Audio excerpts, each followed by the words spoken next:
Let's open up this conversation to Christian Freeland, author of Plutocrats, The Rise of the New Global Super Rich and the Fall of Everyone Else, and Radhika Balakrishnan of Rutgers University. I want to play a clip of Jay Carney defending the president's budget today, and it offering exactly the balance you, George, just talked about, right, which is the balance of short-term, some investment and stimulus, long-term reducing deficits. Take a listen. He believes we need to reach a budget compromise that's balanced, that allows the economy to grow, that secures a rising and thriving middle class, and invests in the economy of the future while reducing our deficits in a responsible way. His budget is proof that you can do that. Radhika, is that a doable thing? Is a laudable goal? Can this budget do it? I mean, the problem is just the logic of the idea that cutting deficits are going to grow the economy. I mean, when the economy is in a recession or going down, the best thing is for the government to actually spend money to create jobs. And often when they talk about this, they talk about the government as a household, as though if you don't have money for a car, you shouldn't go buy it. Well, the government isn't a household, because when they spend money to create jobs, that actually creates revenue. Right. A car doesn't create revenue, but a job creates revenue by paying taxes, which will reduce the deficit. So the logic that, somehow you're going to grow the economy by cutting jobs and employment. But he's making a slightly different argument, right? Because he's saying, I mean, the president's argument on this has been, particularly now, that short-term investment, right? They've got the $40 billion for highway spending in the budget.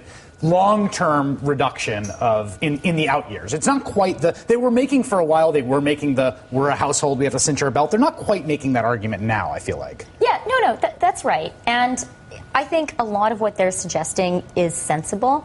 My big concern is I don't think that they are grappling with the magnitude of the problem. So we in terms of unemployment, you mean? In terms of unemployment and just in terms of the structural change in the economy. So we just heard Carney talk about how, the president wants a growing, thriving middle class. And I think that's definitely right. I think the president has been focused on the inequality issue actually for a long time. It's sort of his lifelong project.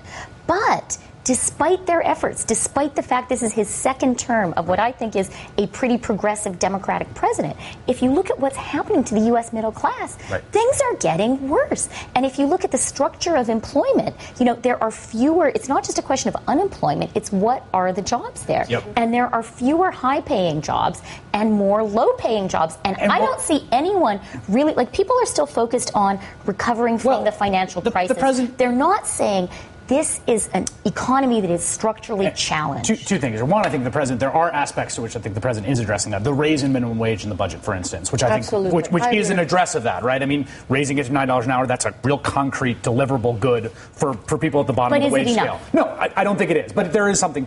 But the thing that's fascinating to me also, when you talk about what this recovery looks like, in Greece right now, the Greek stock market recently hit a record, and Greek unemployment recently hit a record. The two records just happened very recently. And the question is the stock market the leading indicator, or is that the new normal? Because if you bring it to the American context, what we're seeing coming out of the crisis recovery is an economy that seems to be able to generate tremendous corporate profits, but not employment. Well, I think what we're seeing here is we're seeing, first of all, the effects of globalization. You can have profit making, but these companies, are international. So they don't have to. Right. So the effect on your country, basically, what I'll tell you very simply, whether they do it legally or do it through money laundering, it's robbing the Greek people and the American people and the people of the world of revenues which should be invested in their economy. Because we have about 32 trillion, I think it is, of offshore or tax haven money, 32 trillion around the world. Now that was just a little of that.